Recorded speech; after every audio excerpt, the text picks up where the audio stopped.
vou dar a introdução aqui para a gravação. Nós estamos na aula do CCB, né? Igreja Batista Nova Aliança, Ribeirão Preto. Hoje, dia 5 de setembro de 2021. Mais uma aula do módulo sobre missões, né? E evangelização, sendo que eu estou dando uma das aulas, outras pessoas já deram aulas até aqui e haverá mais aulas ainda a ser dada. O que o Miguel me passou para essa aula é que eu focasse missões no Novo Testamento, tá? O Miguel, inclusive, na última aula, Tiago, quando não chega ninguém, pode pegar até 3 apostilas, 4 apostilas ali. O Miguel, numa das aulas, ele falou sobre missões no Antigo Testamento, né? Eu vou estar focando missões no Novo Testamento. Então nós vamos orar e vamos para mais uma aula aqui. Nós te agradecemos, ó Deus, pela oportunidade de estarmos reunidos aqui para juntos estudarmos a Tua Palavra.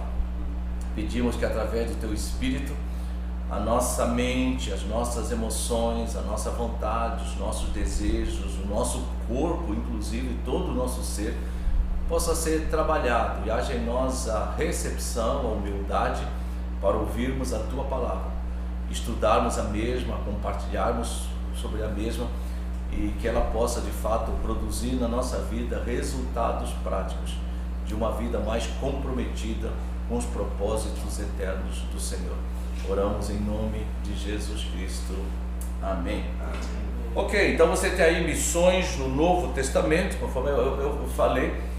O que eu vou dar hoje é uma parte de uma matéria de missiologia que eu dei num seminário durante um semestre, e hoje nós temos o resumo do resumo, focando apenas missões no Novo Testamento. No primeiro ponto aí, você tem lá, quando você pega o Antigo e o Novo Testamento, você vai perceber que missões não é uma coisa nova. Eu sempre costumo dizer, só para nós conceituarmos um pouco, quando você pensa em missões, tá? Nós temos a nossa missão, ok?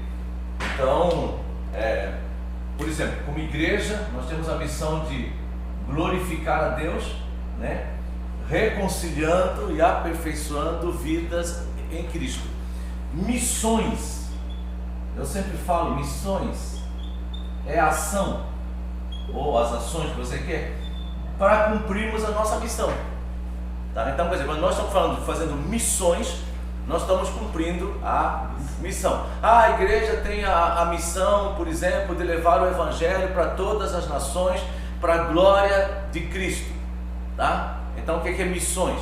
É a igreja agindo, a igreja em ação para o cumprimento da missão, né? Então, quando eu penso em missões, eu penso no cumprir a missão, ir de fazer discípulos, tá?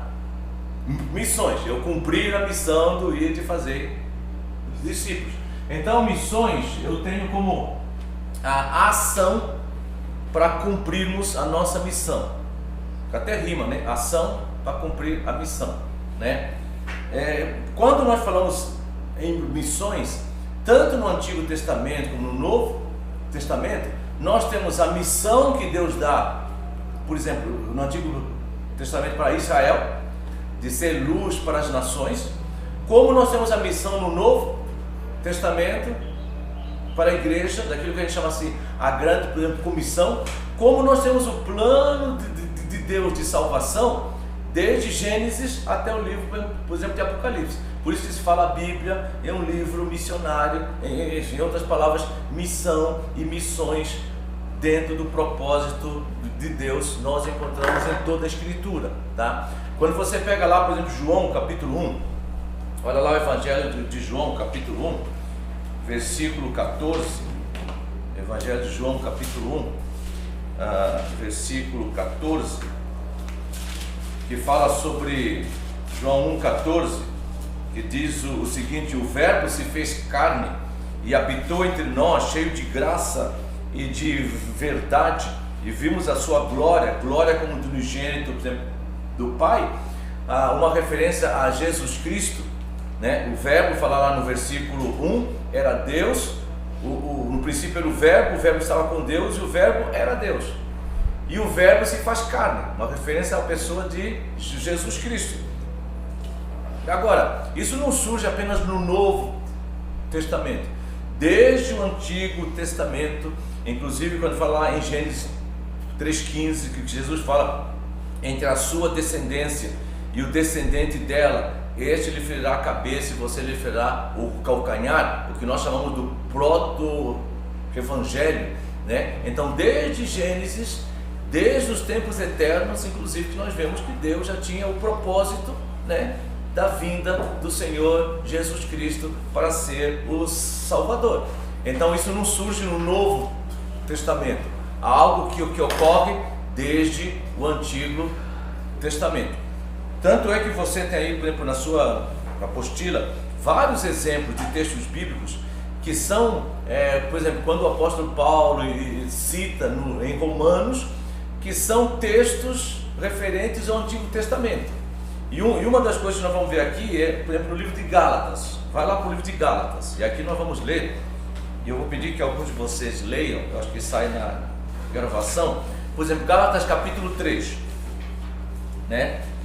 Gálatas capítulo 3, só para nós entendermos e reforçarmos que quando nós falamos, por exemplo, você tem lá missões no Novo Testamento, só que missões no Novo Testamento está interligado com o Antigo Testamento, ou seja, não é uma coisa que é por uma prerrogativa do Novo Testamento, já está lá. Por exemplo, a missão dada você já tem no Antigo e no Novo Testamento. Então, nós entendemos o Novo Testamento à luz do Antigo, tá? E ao mesmo tempo, o Antigo Testamento, ele traz luz para o Novo Testamento. Então, nós, por exemplo, não podemos divorciar Antigo de Novo. Não, eles estão intercalados. Tá? Exatamente. Tanto é que você vê lá, por exemplo, Gálatas capítulo 3. Alguém lê o versículo 14, 13 e 14. Gálatas 3, 13 e 14. Cristo nos redimiu da maldição da lei, quando se tornou maldição em nosso lugar, pois está escrito: maldito todo aquele que for pendurado no madeiro. Isso para que em Cristo Jesus a bênção de Abraão chegasse também aos gentios, para que recebêssemos a promessa do Espírito mediante a fé. Ou seja, quando ele fala assim, Cristo nos resgatou da maldição da lei, né? Porque está escrito. Aí é o que? Ele está citando Deuteronômio. Ele está citando a lei mosaica, que está escrito: maldito todo aquele que for pendurado em madeiro. Versículo 14, para que, propósito, a bênção de Abraão, tá? A bênção de Abraão está citando o quê? Está citando o quê? Gênesis, né? Quando Deus fala assim: em ti serão benditas, abençoadas todas as nações da terra, tá? Então, quer dizer, Paulo aqui, ele está falando sobre Cristo, está falando sobre a obra da salvação, o Cristo messiânico, mas ele lembra da lei, Deuteronômio, lembra de Moisés, ele lembra da bênção prometida a Abraão: em ti serão abençoadas todas as nações da terra.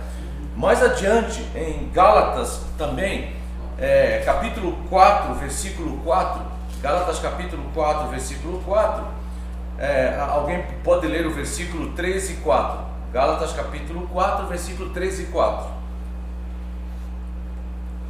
Assim também nós, quando éramos menores, estávamos escravizados aos princípios elementares do mundo. Mas quando chegou a plenitude do tempo, Deus enviou o seu Filho, nascido de mulher, nascido debaixo da lei. Tá, e aí quando chega no versículo 5, para resgatar os que estavam sobre a lei. De novo, uma referência à lei. Agora, quando se fala, o Novo Testamento fala sobre a graça, o Antigo sobre a lei, está intercalado. Tá? Quando nós olhamos lá, por exemplo, em Hebreus capítulo 3, versículo 1, Hebreus capítulo 3, versículo 1, de novo, fala assim: por isso, santos irmãos, que participais da vocação celestial, considerai atentamente o apóstolo e sumo sacerdote da nossa confissão, Jesus, o qual é fiel, aquele que o constituiu, como também o era Moisés em toda a casa de Israel. Novo Testamento, Antigo Testamento. Hebreus capítulo 2, Hebreus capítulo 2, versículo 14, fala assim: visto pois que os filhos têm participação comum de carne e sangue, desses também ele, ou seja, Jesus Cristo, igualmente participou para que por sua morte destruísse aquele que tem o poder da morte, a saber, o diabo, e livrasse todos os que pelo pavor da morte estavam sujeitos à escravidão por toda a vida. Pois ele evidentemente não socorre anjos, mas socorre a descendência de Abraão. Em outras palavras, nós somos descendentes de Abraão, no sentido de que assim como Abraão creu, tá, e foi salvo, vamos usar a expressão porque creu, nós também somos descendência de Abraão, porque nós também somos justificados pela fé e não pelas obras. Assim como Abraão diz lá em Romanos 4, Abraão foi justificado pela fé e não pelas obras. Então, nesse aspecto, nós somos descendentes de Abraão, porque, em outras palavras, assim como Abraão, nós somos justificados pela fé, porque nós cremos em Deus. E ele continua, versículo 17: por isso mesmo convinha que em todas as coisas se tornasse semelhante aos irmãos, para ser misericordioso e fiel sumo sacerdote. Essa expressão sumo sacerdote é uma expressão da lei, tá? É uma expressão que você tem fortemente no Antigo Testamento, do papel do sumo sacerdote, o papel do sacerdote. Então Jesus Cristo também tem um papel sacerdotal. E o cara que era judeu, ele ouve falar isso, ele lembra da lei do Antigo Testamento, né? E para fazer propiciação pelos pecados. Quando você ia lá, você tinha lá, por exemplo, um cordeiro, você tinha uma ovelha, você tinha lá, por exemplo, um animal, você levava para o sacerdote, ele fazia o sacrifício pelos pecados. Só que agora Jesus, além de ser o cordeiro, ele também é o sumo sacerdote. É aquele que entra no santo dos santos. Lembra que o sumo sacerdote entrava no santo dos santos, tá? Para apresentar a oferta, sendo que nesse caso a oferta é ele mesmo, tá? Então, quer dizer, nós temos no livro de Hebreus uma linguagem de Levíticos, que é uma linguagem sacerdotal, uma linguagem sacrificial, tá? E Jesus veio o quê? Para cumprir aquilo que já estava previsto no Antigo Testamento, previsto, por exemplo, na lei, previsto nos escritos de Moisés, na promessa de Deus através de Abraão, etc, etc. Fala, Júlio. Eu acho interessante sumo sacerdote, né? A palavra sumo dá uma diferenciação. Porque o sumo, por exemplo, você tinha o papel do sacerdote e o sumo sacerdote. Era ele que uma vez por ano, ele entrava no santo dos santos, ele tinha a prerrogativa de entrar no lugar mais íntimo para fazer todo aquele ritual que a lei previa, tá? Porque ele rasga o véu, ele entra no santo dos santos, igual fala lá em Hebreus 10. O sumo sacerdote lá, o nome, o papel já apontava, né? Já. O sumo sacerdote era aquilo lá que entrava e as pessoas não sabiam se estava vivo. Tinha que... Porque ele tinha, por exemplo, antes de entrar no santo dos santos, ele tinha que fazer sacrifício pelos pecados dele. Ele tinha todo um ritual que ele tinha que cumprir. Se ele não cumprisse o ritual, ao entrar ali, ele morria. Só que se você entrasse para tirar ele, você morria também. Ele, por exemplo, então, geralmente o que? Ele entrava, tinha uma cordinha lá amarrada no tornozelo dele, tinha um sininho, e pelo sininho você percebia que ele estava se movimentando. Aí de repente o sininho parou. Você fala assim, ele deve estar orando, né? 1 minuto, está orando, 2 minutos, está orando, 3 minutos, está orando. 1 hora, você fala assim, alguma coisa aconteceu. 3 horas, 4 horas, você dá uma puxada assim, nada, não mexe. Aí você tinha que puxar ele.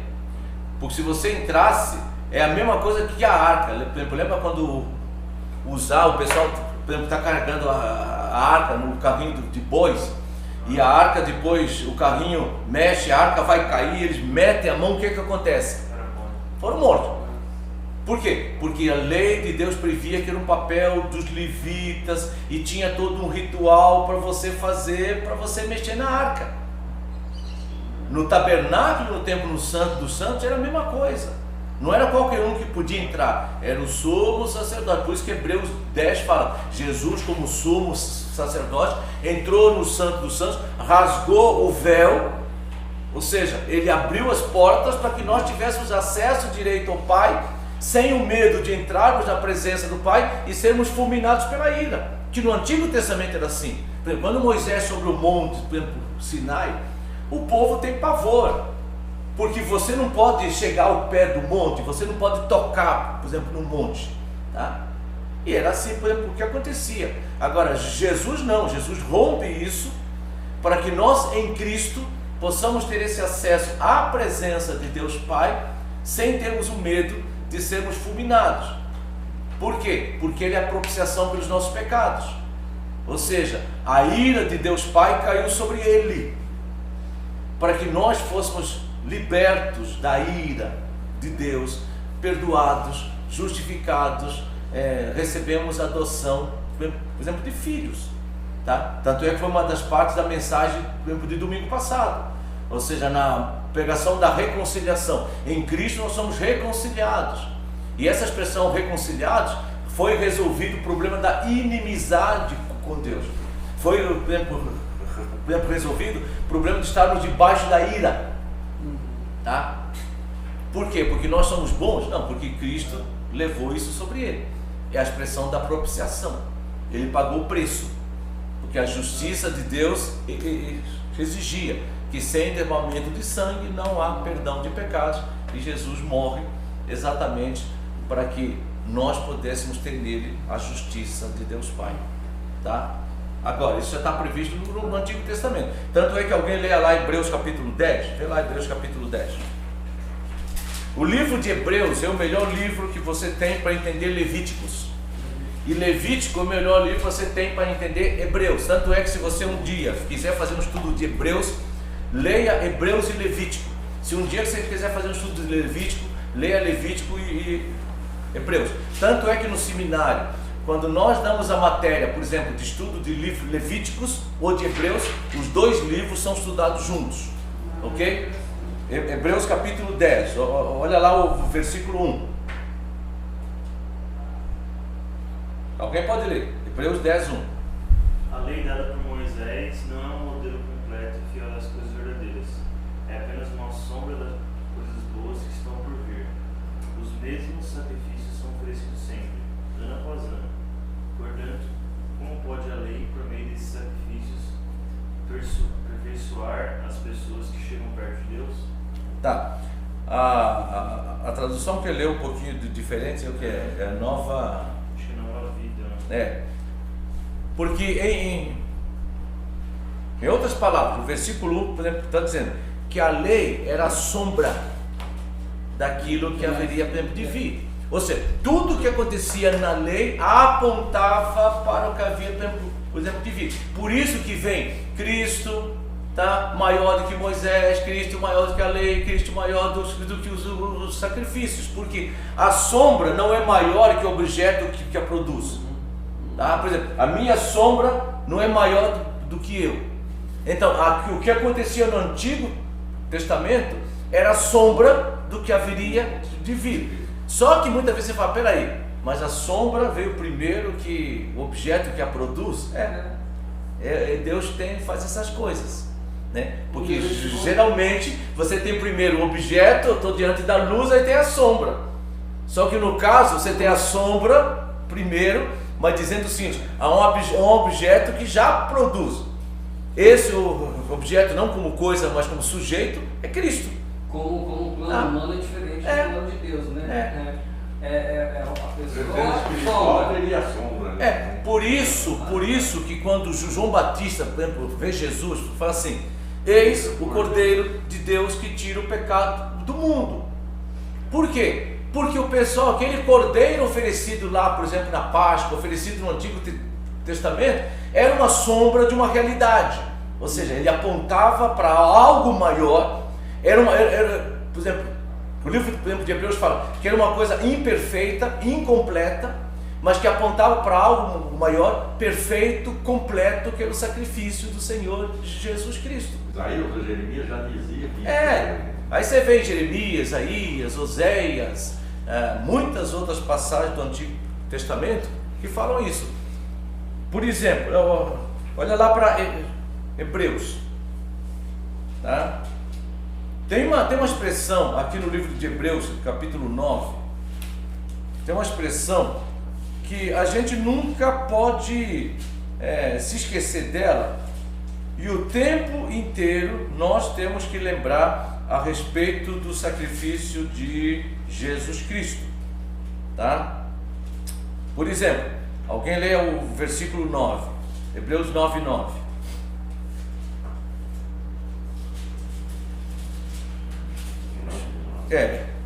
Ele está falando no versículo 6 sobre o sacerdote que entra no primeiro tabernáculo do sacerdote para realizar serviços sagrados. Por exemplo, versículo 7, mas no segundo o sumo sacerdote sozinho, uma vez por ano, tudo mais tal. Quando você chega no versículo 9, Hebreus 9, ele fala assim: é isto uma parábola para a época presente. Então, quer dizer, aqueles acontecimentos lá, que o sacerdote ia uma vez por ano, o sacerdote fazia sacrifício, era uma parábola, tá? Para o tempo presente. Segundo esta, se oferecem também dons como sacrifícios, embora estes, no tocante à consciência, sejam ineficazes para aperfeiçoar aquele que presta culto. Ou seja, aqueles sacrifícios não mudavam o coração e nem a consciência do adorador, por exemplo, do pecador. Eles estavam relacionados, tá? Eles apontavam para uma coisa que haveria de vir. Por exemplo, o sacrifício do animal, ele não mudava o caráter de quem oferece o sacrifício. Era um sacrifício para perdão dos pecados, mas não tinha poder para mudar a natureza do ser humano pecador. O sacrifício de Cristo, ele paga o preço, mas ele também muda e transforma o adorador, tá? Então aquilo era uma parábola de alguma coisa que ia acontecer. Por quê? Porque ele vai dizer mais adiante que era necessário, tá? Que você tivesse por exemplo, Hebreus 9, versículo 26. Ora, nesse caso seria necessário que ele tivesse sofrido muitas das vezes a fundação do mundo. Agora, porém, ao se cumprirem os tempos, se manifestou uma vez por todas para aniquilar pelo sacrifício de si mesmo o pecado, tá? Então, Jesus Cristo, ele se apresenta como aquele, Hebreus capítulo 10, versículo 12. Jesus Cristo, porém, tendo oferecido sacrifício para sempre, um único sacrifício. Agora, se você olhar no versículo 11, fala que os sacrifícios oferecidos no Antigo Testamento jamais podem remover os pecados. Hebreus 10, 11. Jesus, porém, tendo oferecido para sempre um único sacrifício, tá? Pelos pecados, assentou-se à destra de Deus. Agora, ou seja, ele fez um único sacrifício. Versículo 14 de Hebreus 10, porque com uma única oferta aperfeiçoou para sempre todos quantos estão sendo santificados. Agora, então era necessário o quê? Que houvesse alguém como Jesus, um sumo sacerdote, tá? Que fosse o quê? Diferente dos homens, sem pecado, que não precisasse oferecer sacrifício pelos seus próprios pecados, que fosse perfeito, não sei o que, não sei o que, tá? Por isso que o Antigo Testamento, o animal que vai ser oferecido, tem que ser sem defeito, sem mancha. Isso era o que? Sombra daquilo que estava apontando para Jesus. Então, quem entendeu o Antigo Testamento, olha para o Novo. Quem entendeu o Novo, olha para o Antigo. Então, esse sacrifício aí era mais ou menos igual eu penso, quando eu era mais jovem, aí de criança, que ele chegava e ia confessar, né? Confessava os pecados, bom, já paguei os pecados, faço pecar tudo de novo. né? Esse sacrifício é mais ou menos igual, a pessoa ia lá, fazia o sacrifício, tá tudo bem, mas ele perguntava o sacrifício, aí paga os pecados atrás dele. Eles não tinham poder, como diz ali, de transformar o ofertante. somente em Cristo nós somos santificados, nós somos transformados, ou seja, a nossa natureza pecaminosa ela é trabalhada, tá? Por isso que Deus fala, tirarei um coração de pedra, porei um coração de carne, todo o processo de transformação.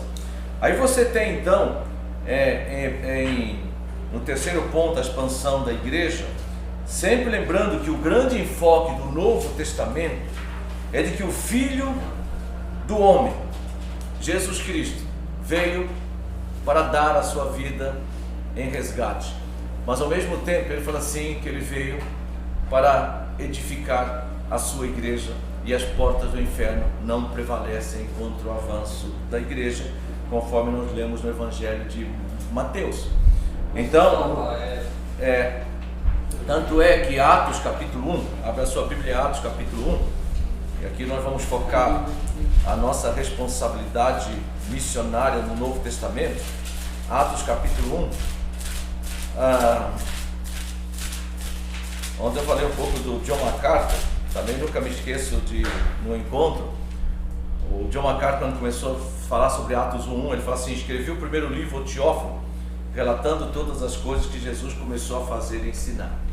E é interessante falar assim, Jesus começou a fazer e a ensinar, mas Jesus terminou uma obra, a obra da salvação, mas a obra do continuar, a obra que Jesus começou, ele delegou para os apóstolos, que depois, no poder do Espírito Santo, no livro de Atos, tem todo o processo do início da igreja, da expansão da igreja do Senhor Jesus Cristo. Então a obra do ir de fazer discípulos, a obra da proclamação do Evangelho a todas as nações, essa obra Jesus não terminou. Jesus deu o prosseguimento através de quem? Através dos apóstolos e através da igreja de Jesus Cristo. Por isso que alguém que fala assim, Atos dos Apóstolos, esse livro devia ser chamado Atos do Espírito Santo. E ao mesmo tempo eles marcam, o livro de Atos marca todo o início e toda a expansão da igreja de Jesus Cristo. Então, quero só mostrar para vocês umas coisas na apostila, que eu falei que eu não ia ler. Em Atos temos o registro do Evangelho sendo pregado em Jerusalém, mas eu não ia ler os textos, né?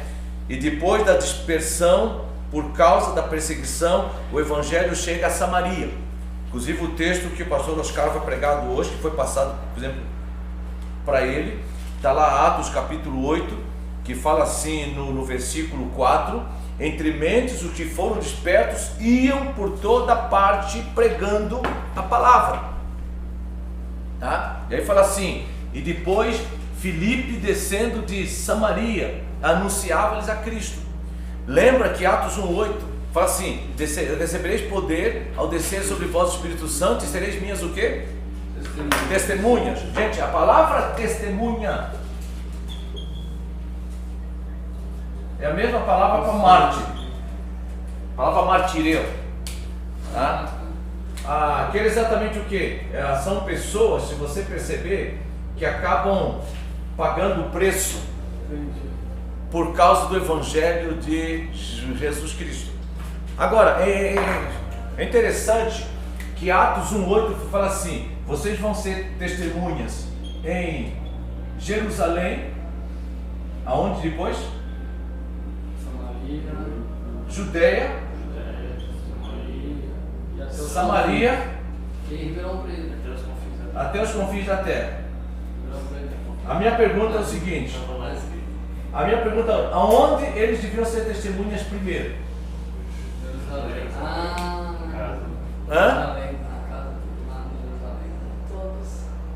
Não. O versículo bíblico é assim, vocês vão ser testemunhas tanto em Jerusalém, como na Judeia, como na Samaria, como até os confins da terra. Tá? Qual é o problema da igreja em Atos? Eles se acomodam em Jerusalém. Eles se acomodam em Jerusalém. Tanto é que quando a pessoa fala assim, a nossa igreja vai ser como uma igreja primitiva. Fala assim, qual igreja primitiva? Você tem várias igrejas no primeiro século e algumas eram bem problemáticas. Tá? Então a igreja ela se acomoda em Jerusalém. O que vem e espalha a igreja de Jerusalém? Perseguição. É a perseguição. Gente, hoje eu vou falar um negócio no final, e eu vou convocar a igreja, eu vou ver uma data, provavelmente não nessa semana, mas talvez na próxima semana, uma quarta-feira, alguma coisa assim, ou terça-feira, de fazer um culto especial para falar sobre o que significa engajamento político da igreja numa comunidade, tá? E contar histórias de missões, histórias assim, por exemplo, William Wilberforce, tá? Martin Luther King, assim, quando que a igreja se mobilizou, tá, para lutar por uma causa, aquilo que o Francis Schaeffer fala assim, que ela é co-beligerante, tá, de uma luta, tá? Porque nós estamos confundindo muito hoje o papel da igreja, tá? Hoje para algumas pessoas o papel da igreja é uma questão política partidária, tá? Quando hoje, uma coisa que eu vou citar hoje, quando Jesus está vivendo, ele está debaixo do domínio de César, tá? Se existia um império mau e corrupto, era Roma. Não se esqueçam que foi Roma que levou os cristãos, tá, às arenas, tá, que fazia dos cristãos tochas humanas, que eram comidos pelos leões, tá? E você não vê em momento nenhum Paulo, Pedro e os apóstolos e a igreja primitiva, tá, fazendo passeata contra César. Muito pelo contrário, quando chegam para Jesus fala assim: dai a César o que é a César e dai a Deus o que é de Deus. Paulo fala em Romanos 13, obedece às suas autoridades, tudo mais e tal. Tá, mas quando que a igreja se mobiliza? Tá? Quando que Paulo fala assim: eu sou cidadão romano e como cidadão romano eu tenho o meu direito de ser julgado por Roma? Tá? Hoje a igreja está se dividindo por levantar bandeiras políticas partidárias. Tá? A luta do William Wilberforce não foi uma luta política partidária, foi uma luta contra a escravidão. Tá? A luta de Martinho Lutero não foi uma luta política partidária, foi uma luta contra a questão, por exemplo, racial, do direito dos, que alguns chamavam de negros, outros chamam de pretos, e tem lugar que você fala negro, tem lugar que é preto, aí, às vezes até fica difícil o que é politicamente correto, tá? Foi uma luta, então existem causas que a igreja, sim, ela é co-beligerante, numa luta social pela justiça, por um direito, tá? Agora não, agora nós estamos confundindo bandeiras, bandeiras de esquerda, bandeiras de direita, bandeiras de quê, tudo mais tal, e acaba criando na igreja um sentimento de inimizades, de intolerância, porque um é pró, o outro é contra. Ué, eu não posso ser pró e você não pode ser contra. Mas o que nos une é a missão que nós temos em Cristo Jesus, de glorificar a Deus, reconciliando a perfeição de vidas em Cristo. Existe algum governo humano que vai ser governo correto e plenamente justo? A expressão é não. A Bíblia fala que o único governo justo é quando Cristo voltar e Ele vai governar com um cetro de justiça. Tá? Todos os governos têm os seus erros, as suas falhas, as suas malezas. Você quer votar no A? Vota. Quer votar, por exemplo, no B? Vota. Mas não se torna inimigo do outro porque ele vota no A. Hoje está assim, né? É igual o tipo de torcida de antigamente. Todo mundo estava junto. Hoje já chegou um que tem briga. Eu gostava muito do Maurício quando a gente tinha um grupo pequeno em casa. Ele chegava, alguém perguntava alguma coisa. Se você perguntava não, eu vou te dar a ideia. Se você perguntava Marinho, vai dar martelo. Vamos ver o que a Bíblia diz. A Bíblia diz isso. Então é isso que nós vamos seguir. O que nós fazemos? Então, o que espalha a igreja é a perseguição. E aí o que você vai perceber?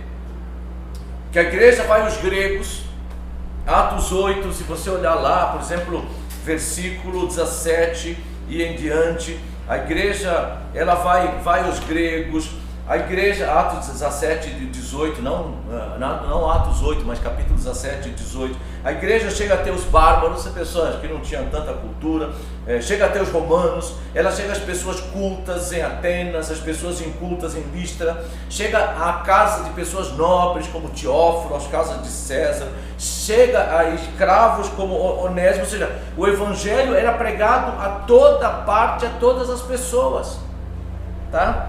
E as pessoas eram desafiadas, conforme você vê aí no início da página 2, eram desafiadas a converter-se com arrependimento e terem fé em Cristo.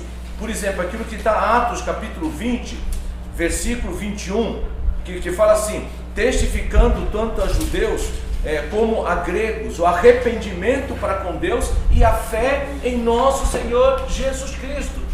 O evangelho era pregado a todas as classes sociais. Tá? O evangelho ele se difundiu. No entanto, ainda assim nós vamos perceber que algumas pessoas tinham uma visão limitada. Olha lá em Atos capítulo 13. Atos capítulo 13, versículo 19, diz o seguinte, né? Ainda assim algumas pessoas tinham uma visão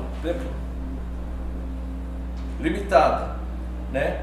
Não é Atos 13, 19 não, é antes, por exemplo, que eles iam, pregavam o evangelho, mas eles estavam só pregando o evangelho para pessoas que não eram judeus, tá? Se alguém achar aí, peraí, fala assim, os que foram dispersos pregavam a palavra, não sei, no Atos, não, daqui a pouco eu acho aqui, que eu acho que eu coloquei o texto errado, Atos capítulo 13, versículo 19, alguém acha, daqui a pouco a gente lê. Fala assim, os que foram dispersos, eles pregavam a palavra, né? Mas eles anunciavam apenas para algumas áreas, para algumas pessoas, né? E tendo uma visão limitada da pregação da palavra, tá? Depois alguém procura aí e acha. E enquanto isso nós vamos continuar olhando aqui. Agora, então, quando nós olhamos no livro de Atos e na era apostólica, o que ajudou a expansão do evangelho? Tá? Então você tem aí 7 coisas. O que ajudou a expansão do evangelho? Você tinha uma língua, né, que dominava o mundo, era a língua grega. Tá? Por isso, inclusive, o Novo Testamento foi escrito em língua grega. Então você tinha uma língua, né? E tanto é que isso facilitava a comunicação. Se o domínio era romano, mas a língua, a influência naquela época era uma língua grega. Você tinha uma expansão de Roma. Tanto é que você ouve aquela velha estrada, todas as estradas levam a Roma, tá? Roma é importante. Então você tinha um domínio romano. Você tinha a cultura, a língua grega, você tinha um domínio romano, você tinha a chamada Pax Romana, tá? Ou seja, a paz, que te estabelecia condições de você, por exemplo, viajar de um lugar para o outro, de um lugar para o outro, né? Você tinha a expansão nesse contexto do judaísmo, tá? De um culto judaico, né? E você tinha as chamadas vias de comunicação daquela época. Olha, isso aqui facilitou a expansão do evangelho. Eu tive a oportunidade, há muito tempo atrás, de estar na Grécia. E uma das regiões que nós visitamos foi Corinto, né? Eu fiquei impressionado o frio naquela região de Corinto. Nós chegamos lá numa época de frio, era um frio cortante, tá? E o mar agitado. Eu fiquei imaginando Paulo chegando em Corinto, o quanto que Paulo deve ter sofrido, tá? Agora, havia meios que facilitavam naquela época esses deslocamentos, muito mais difíceis que hoje, mas era possível. Tanto é que você vê Paulo, Antioquia, Paulo vai para cá, Paulo vai para Corinto, Paulo vai para Éfeso, vai não sei o que, tudo mais tal. O domínio romano facilitava isso. Por outro lado, você tinha todo um processo que facilitava uma expansão. Agora, mais do que isso, você tinha o poder do Espírito Santo. Tanto é que você tem aí. Você tem o poder do Espírito Santo e você tinha o zelo da igreja. Ou seja, os cristãos que foram espalhados por onde ia, eles anunciavam a palavra. Essa época ali que era muito gira na época de... Você está procurando, você fala assim, os que foram dispersos chegaram a Antioquia, é esse texto. Os que foram dispersos chegaram a Antioquia, mas porém só pregavam o evangelho para um determinado público, né? Eles não pregavam o evangelho para todos.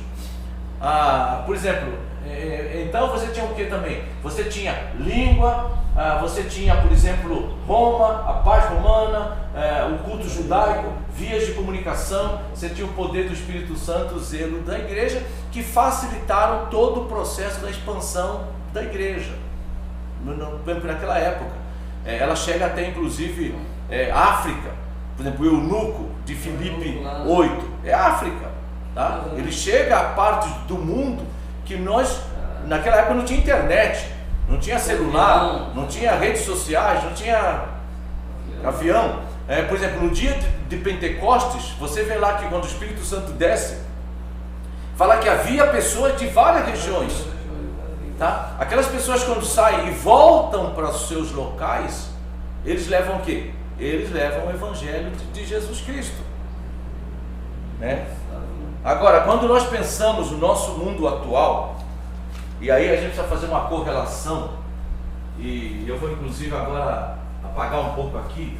Quando você pensa no mundo atual, tá? É interessante você pensar qual é a relação que nós podemos fazer. E aí você tem, por exemplo, aqui então a era apostólica, tá?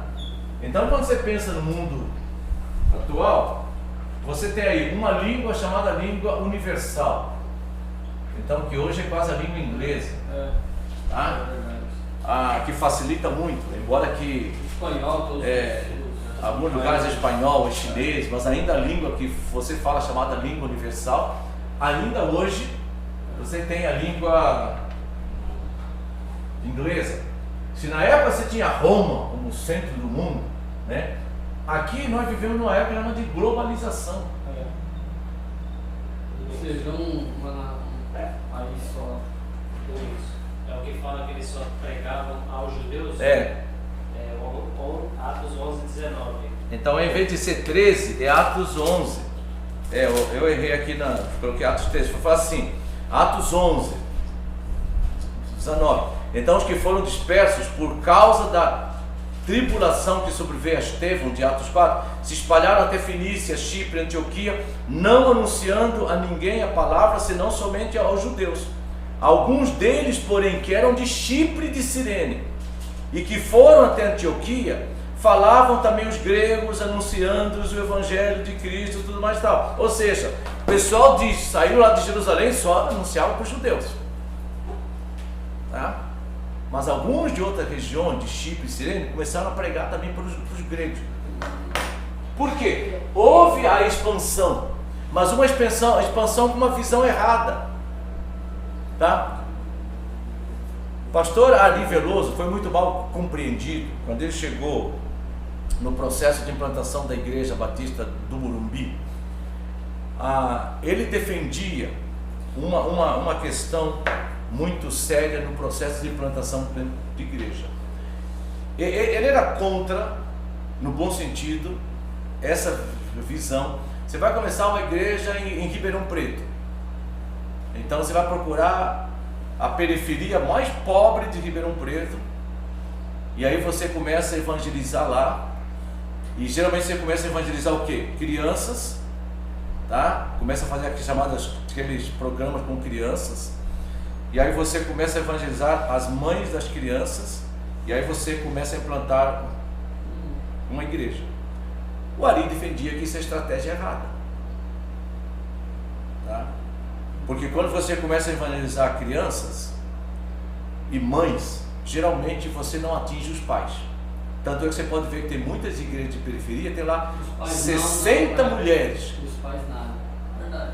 1000 crianças, 5 homens. Tá? Outra coisa que o Ari defendia, você vai começar uma igreja que geralmente não tem condições financeiras, sociais de autossustento, tá? Que não vai ter um grande impacto de penetração na comunidade.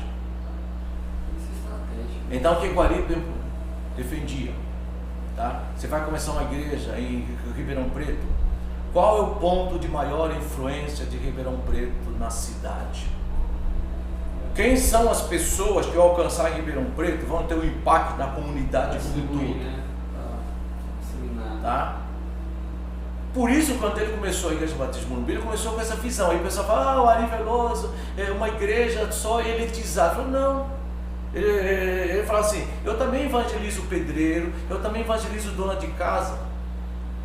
Mas se eu ganhar o cara que é o dono da fábrica, se eu ganhar o cara que é, por exemplo, o cara que é expoente no futebol, que tem destaque, o Alex de Ribeiro, o fulano, o impacto do evangelho na comunidade vai ser muito maior. Ou seja, eu vou alcançar as comunidades pobres, inclusive com uma vantagem. Eu tenho recursos financeiros para investir lá. Tanto é que a Igreja do Batista do Morumbi surgiu e depois ele começou o trabalho nas favelas próximas.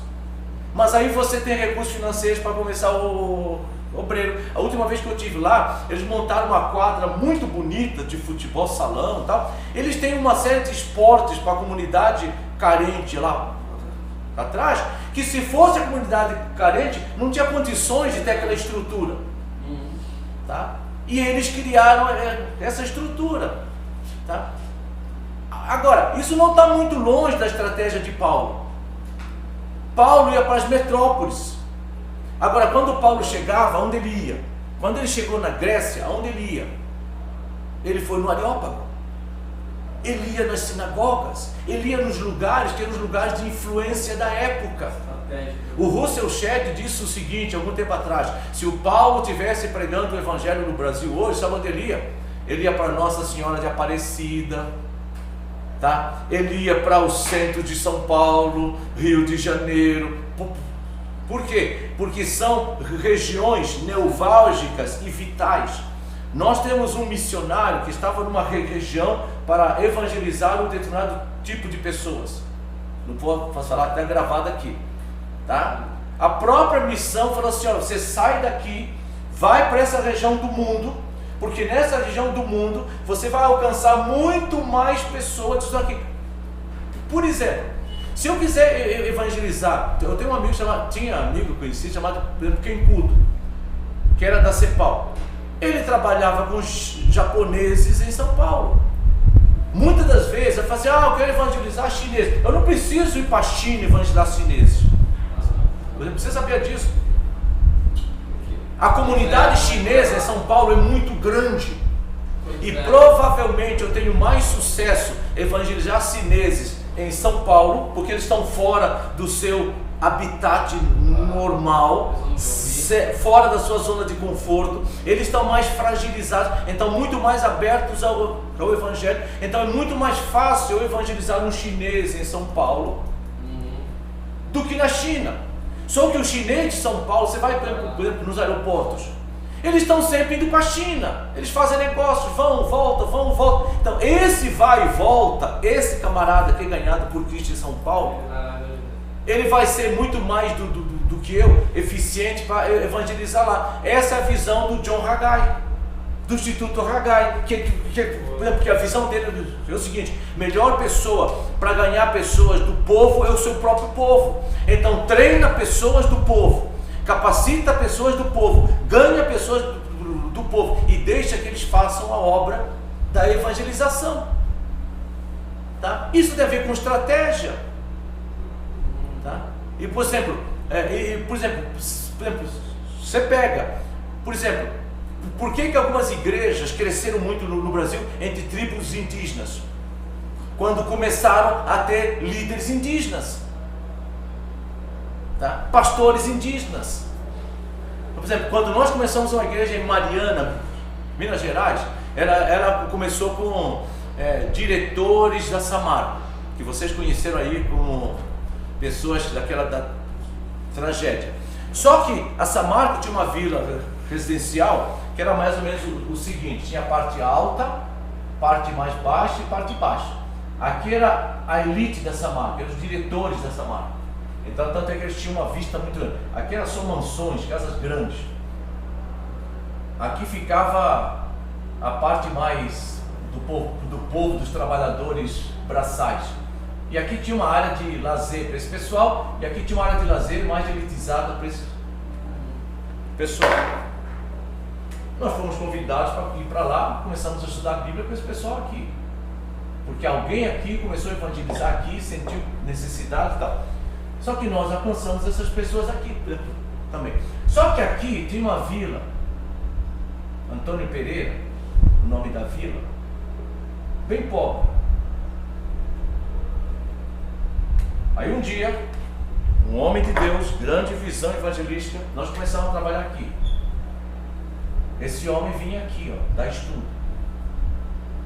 Diretor da Samarco, estudou no ITA, grande evangelista, grande homem de Deus.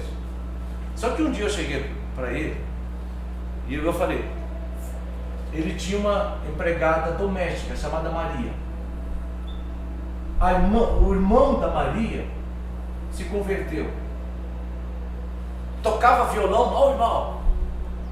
Um dia eu cheguei para ele e falei assim: eu vou discipular o irmão da Maria, e a partir de um tempo você não mais vai ser o cara que vai dar estudos aqui, eles vão liderar esse trabalho.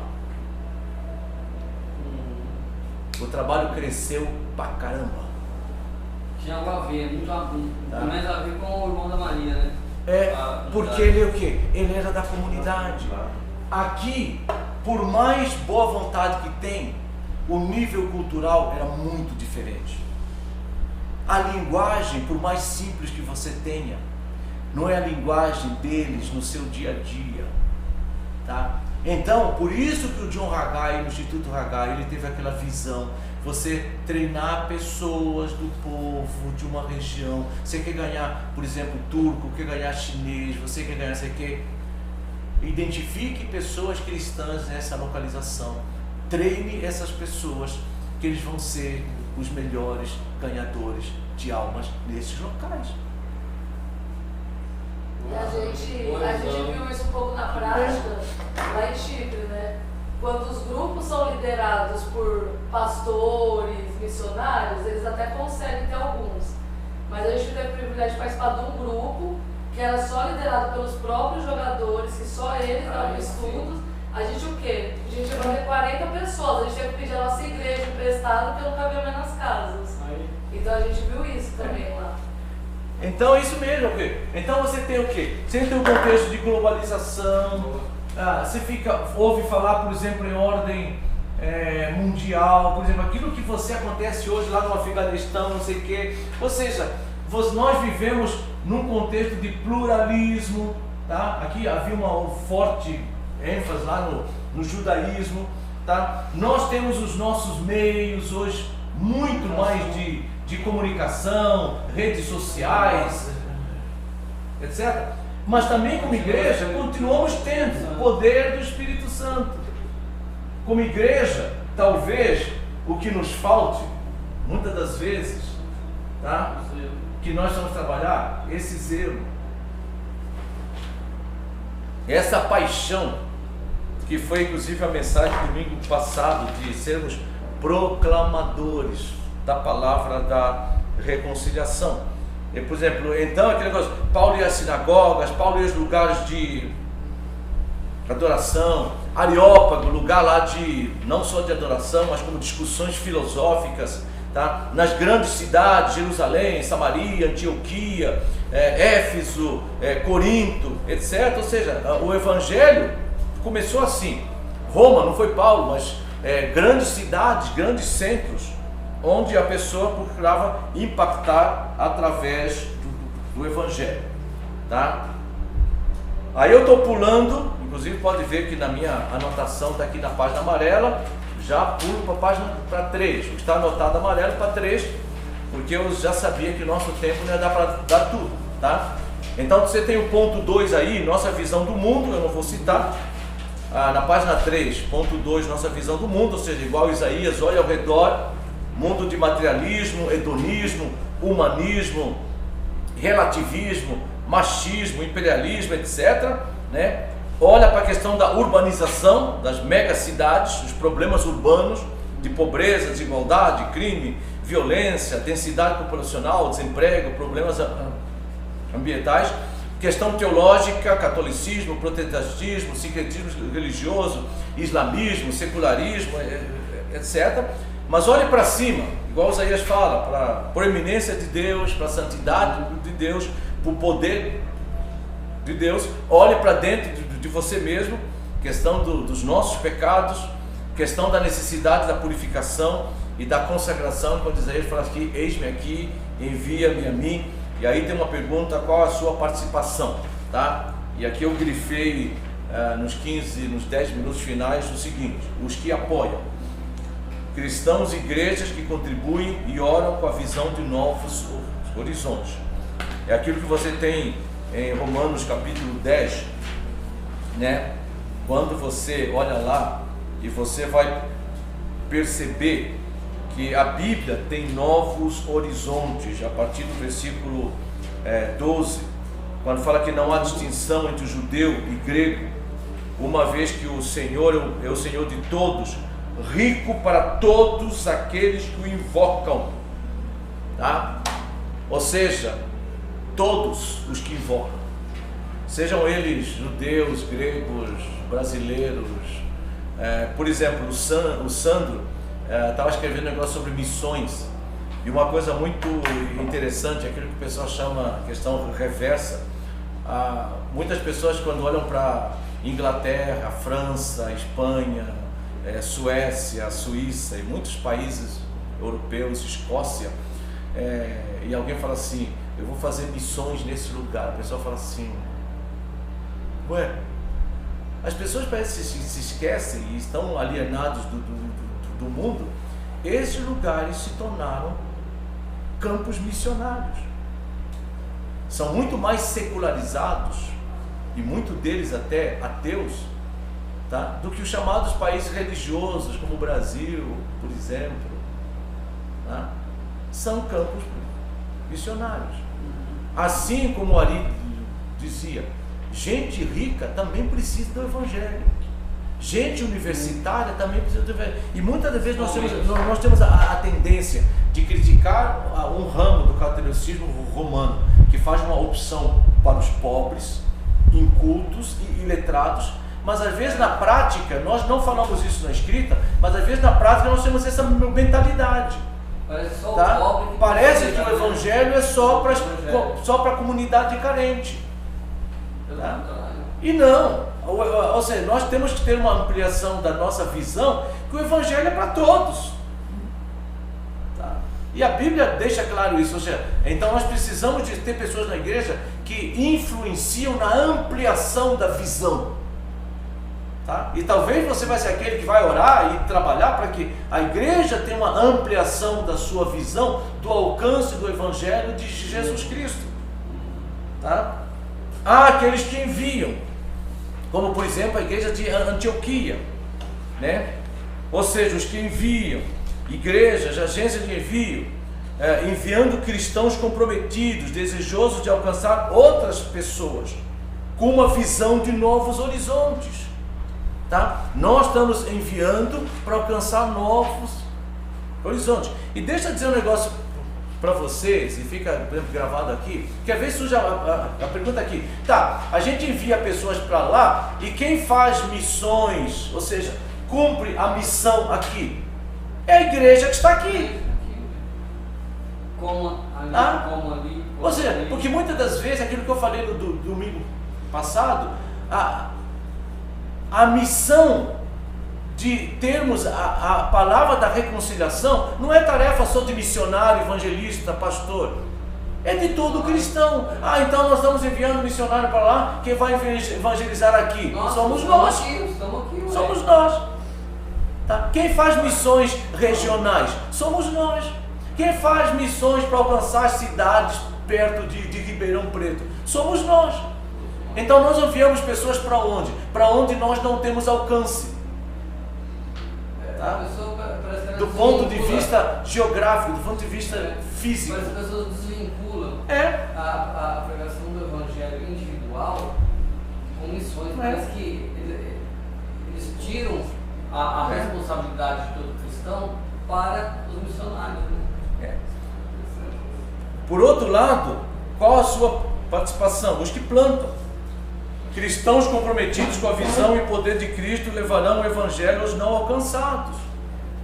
Existem os povos não alcançados. Onde existem aqueles que são chamados por Deus para alcançar povos não alcançados. Tá? E existem, o último aí, agora você pode envolver-se orando, contribuindo, informando, reunindo-se com outros cristãos, com a visão do ID, compartilhando com outros o plano de Deus, o evangelho de Jesus Cristo. Agora eu preciso ir? Se Deus te chamar, vai. Tá? Além das suas fronteiras culturais, geográficas, mas de todo caso, Deus te chama para ser um proclamador do evangelho aqui, no lugar que você está. Um amigo que corre com a gente, pastor, um amigo que corre com a gente, a esposa dele é missionária e tal, e ele falou o seguinte, que sempre que ele tinha na cabeça dele que o campo de executar era um sacrifício, era alguma coisa simples. Aí um dia ele foi e falou assim, por que eu não fui antes? Mas é bom a gente colocar isso como... Tanto é que quando você visita o que é feito lá fora, isso te torna muito mais zeloso, motivado a fazer aqui dentro o que é feito lá fora. Motivado. Então, na conclusão aí, tem uma frase que eu coloquei que fala assim: Freud disse: os homens são movidos pela busca do prazer. Adler, que era aluno de Freud, os homens são movidos pela busca do poder. Viktor Frankl, os homens pela busca do significado da vida. Eu escrevi, mas é através da Bíblia, a palavra de Deus, que descobrimos a verdadeira razão de viver. Deus nos revela e nos capacita a viver segundo a perspectiva e os propósitos divinos, o que nos proporciona o viver pleno em Jesus Cristo. Nós somos salvos para anunciar a Jesus Cristo. Efésios 3, versículo 1 a 13. Então, existem muitas maneiras de classificar as pessoas, mas hoje vou classificar em dois grupos: os que se gastam e os que se enferrujam. Tá? Eu espero que você seja aquele que se gasta. Inclusive, quando Paulo fala assim, eu me gasto e me gastarei. O Charles Swindoll que dizia: cristãos sem cheiro de naftalina, né? Porque são cristãos que não são colocados na utilidade. Alguém já dizia que na Segunda Guerra Mundial, não sei a veracidade dessa história, quando chegaram para Churchill e disseram para ele assim, que estava faltando munições nos campos de batalha, ele falou assim: o que nós temos? O pessoal falou assim, alguém falou, as igrejas estão cheias de santos feitos com material que pode ser aproveitado para fazer bala, né? Aí disse que ele falou assim: derretam os santos e coloquem os santos no campo de batalha, né? Como quem diz, derretam os santos, façam balas dos santos e coloquem os santos no campo de batalha. Então, que nós possamos aí, cativados por Jesus Cristo, motivados pela visão divina e comprometidos com a missão, ser pessoas que verdadeiramente entendam que missões é o cumprimento da missão que Deus nos deu de proclamarmos o Evangelho de Jesus Cristo.